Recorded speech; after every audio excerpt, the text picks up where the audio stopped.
2. Obi was bored. Worse than bored, he was disgusted. He was also tired. It seemed he was always tired these days. He went to bed tired and he woke up tired. He found himself yawning constantly. Most of all, he was tired of Archie. Archie the bastard that Obi alternately hated and admired. For instance, at this minute he hated Archie with a special burning hate that was part of the boredom and the weariness. Notebook in hand, pencil poised, Obi looked at Archie now with fierce anger, furious at the way Archie sat there in the bleachers, his blonde hair tossing lightly in the breeze, enjoying himself for crying out loud, even though he knew that Obi would be late for work, and yet keeping him here, stalling, killing time. "You're a real bastard," Obi said finally, his frustration erupting like a Coke exploding from a bottle after you shake it. "You know that?" Archie turned and smiled at him benevolently, like a goddamn king passing out favors. "Jesus," Obi said, exasperated. "Don't swear, Obi," Archie chided. "You'll have to tell it in confession." "Look us talking. I don't know how you had the nerve to receive communion at the chapel this morning." "It doesn't take nerve, Obi. When you march down to the rail, you're receiving the body, man. Me, I'm just chewing a wafer they buy by the pound in Worcester." Obi looked away in disgust. "And when you say Jesus, you're talking about your leader. But when I say Jesus, I'm talking about a guy who walked the earth for 33 years like any other guy but caught up the imagination of some PR cats. PR for public relations, in case you don't know, Obi." Obi didn't bother to answer. You couldn't ever win an argument with Archie. He was too quick with the words, especially when he fell into one of his phony hip moods, saying man and cat, like he was a swinger, cool, instead of a senior in a lousy little high school like Trinity. "Come on, Archie, it's getting late," Obi said, trying to appeal to Archie's better nature. "I'm gonna get fired one of these days." "Don't whine, Obi. Besides, you hate the job. You have a subconscious wish to be fired. Then you wouldn't have to stock the shelves anymore, or take crap from customers, or work late Saturday night instead of going to the... what is it you go to? The teenage canteen to drool over all those brats." Archie was uncanny. How did he know Obi hated the stupid job? How did he know that Obi hated especially those Saturday nights stocking the supermarket canyons while everybody else was at the canteen? "See, I'm doing you a favor." Enough of these late afternoons, and the boss will say, "You're all done, Obi baby, set free." And you'll have one right in front of him. "And where'll my money come from?" Obi asked.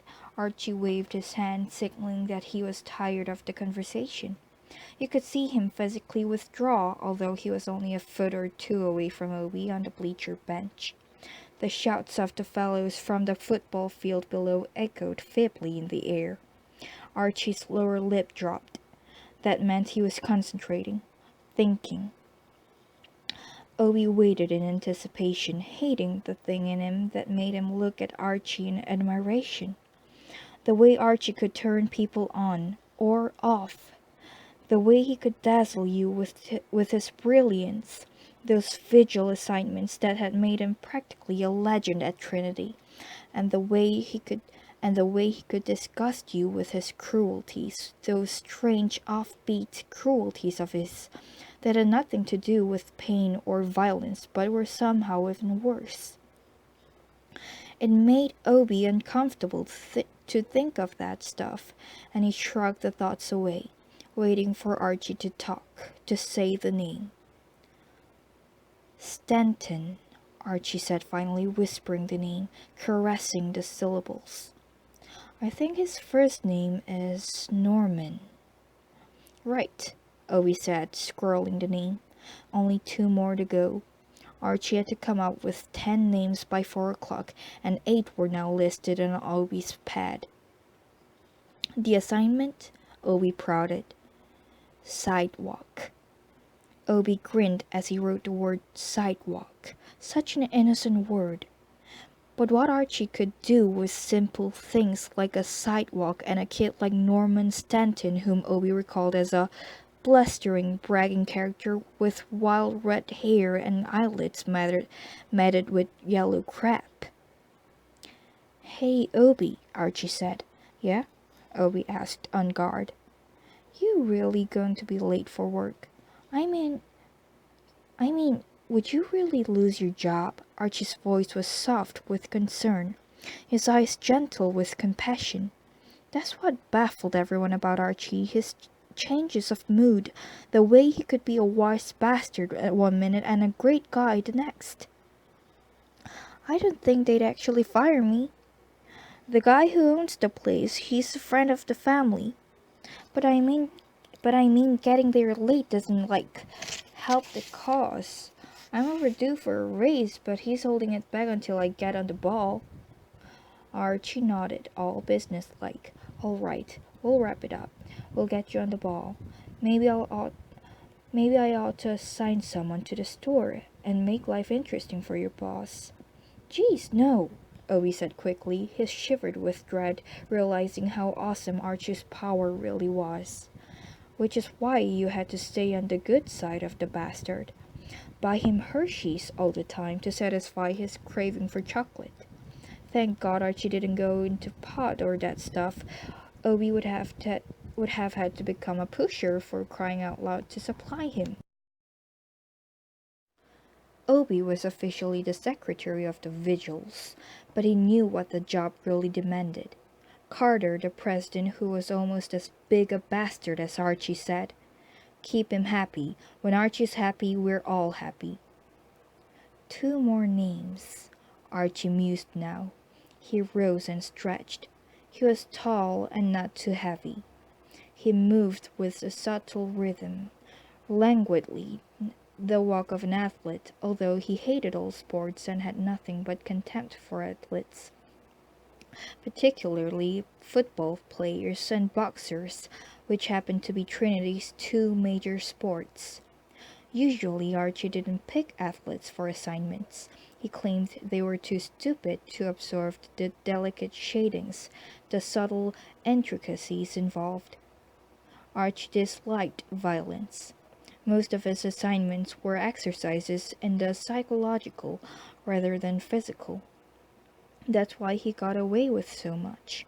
The Trinity brothers wanted peace at any price, quiet on the campus, no broken bones. Otherwise, the sky was the limit, which was right up Archie's alley. The kid they call the Goober, Archie said now. Obi wrote down, Roland Goober, Brother Eugene's room. Obi smiled in delicious malice. He liked it when Archie involved the brothers in the assignments. Those were the most daring, of course, and someday Archie would go too far and trip himself up. In the meantime, Brother Eugene would do. He was a peaceful sort, made to order for Archie naturally. The sun vanished behind floating clouds. Archie brooded, isolating himself again. The wind rose, kicking puffs of dust from the football field. The field needed seating. The bleachers also needed attention. They sagged, peeling paint like leprosy on the benches.